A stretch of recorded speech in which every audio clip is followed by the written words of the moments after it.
I was part of the Constitution Committee that ultimately kind of set the bar for the Transformation Committee that did the specifics here. Many of you today joining us recognize that the NCAA in the last 12 months, through their efforts with the Division I Transformation Committee and the D1 Council, has released a number of requirements for stronger, more holistic student-athlete wellness model that goes into effect in August of 2024. Taken together, these recommendations are largely considered the most significant comprehensive health and wellness improvements in the history of the NCAA, and will require college and university leaders to have well thought out plans for implementation across the enterprise. The Transformation Committee report, as we'll discuss today, recognizes that student athletes today face different challenges that merit really improved support. University leaders are going to have to successfully transform their programs in this dynamic and challenging environment. And it's going to take highly collaborative initiatives to bring in outside expertise, but also to combine that with perspective and knowledge across universities' programs. And really, we're going to talk today really about 4 key areas around leading through student athlete health and safety, these types of initiatives. But we're going to start today by talking about the evolution and how we ended up here today. I was thinking about this and thinking about kind of the evolution and maybe even thinking back to the dark ages of my own time as a student athlete. We've evolved from taping ankles and being about ankles and knees to kind of this more holistic, it really being about every aspect of the student athlete's daily life, everything that impacts their health and safety. And again, mental health kind of comes to the fore there.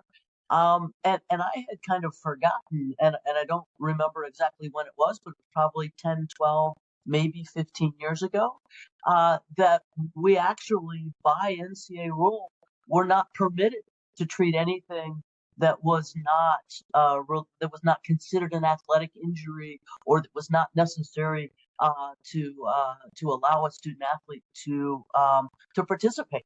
So think about that. All the things we do today for the health and safety of student athletes, juxtaposed to a time when we weren't able to do anything but kind of athletic injuries. And I think that picture right there really paints the one end of the spectrum to another.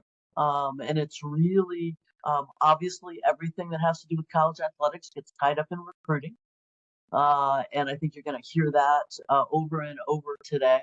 But we think about that evolution, where we are with student empowerment, where we are with all the things in the environment in college athletics today, and then what the expectations of students and parents are. Such an important thing. And I think about how important it is that the NCAA is recognizing this evolution of need. So you mentioned, Jim, in your opening remarks, we have been watching for about 15 years now, how rates of depression, anxiety, self-harm, and suicide have increased in the young adult student population. And so it behooves the NCAA to evolve toward that reality. We now live in a world in which death by suicide is a second leading cause of mortality in this age population. And we know that different groups experience these things differently. So our students who have traditionally marginalized identities, our first generation low income students, our international students, and yes, I count our student athletes as a particular population that is vulnerable given their unique circumstances and the stressors under which they are members of our community. And so I see the NCAA responding to the realities impacting our students today. And I'm excited by this innovation. Was it necessary for the NCAA, do you think, to codify this holistic model and help to bring forward this set of, recommendations and guidelines to really help make certain there's consistency in this space? Jim, at the risk of being cynical, I'm going to answer that truthfully. I think the answer is yes. I think there are still campuses that really kind of see athletics as shirts and skins. Nobody wants to talk about that in 2023, but that's a reality. And they want, student athletes, some campuses would like student athletes to be treated just like every other population on that campus. And I just made the argument a moment ago, they're different. And let's just get beyond that, get over it. The stressors are real. And they're in a very public position, and they've got a lot of demands, and they're in a tough position. And so anything we can do to facilitate a healthier experience for them, we should have. And by the way, not unlike a lot of things within an organization of this magnitude, kind of the parent organization, I'm speaking of the NCAA, overseeing 500,000 student athletes representing those 1,100 schools. We probably could have been more contemporary and more anticipatory earlier, but we really weren't. A lot of institutions, as you look down that list, and I was part of the Constitution Committee that ultimately kind of set the bar for the Transformation Committee that did the specifics here. But it really was about codifying and creating the specific expectations that many of the institutions were already doing, at least to some degree. Now, maybe some of them have to play up a little bit, and it's really about setting minimum standards. But again, some of these things we weren't allowed to provide 10, 12, 15 years ago.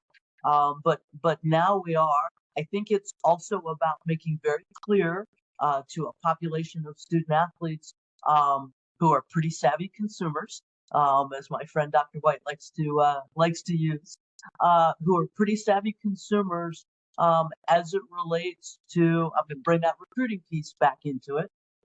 It's part of the reality here, and it's it's certainly the right thing to do. That's why many of us were doing it. But it's also about setting that standard, making sure that everybody gets to that minimum standard. Student athletes understand what the expectation is, what's available to them in their everyday health and welfare, and what's available to them in crisis. And so I think that from an NCAA perspective, and Kevin's right, like a lot of things in our environment, we should have probably done a long time ago. But from an NCAA perspective, it's about making sure that students have a minimum acceptable level of care and address of what their today's modern concerns are, and that they're fully aware of what they have available to them, or what they should have available to them.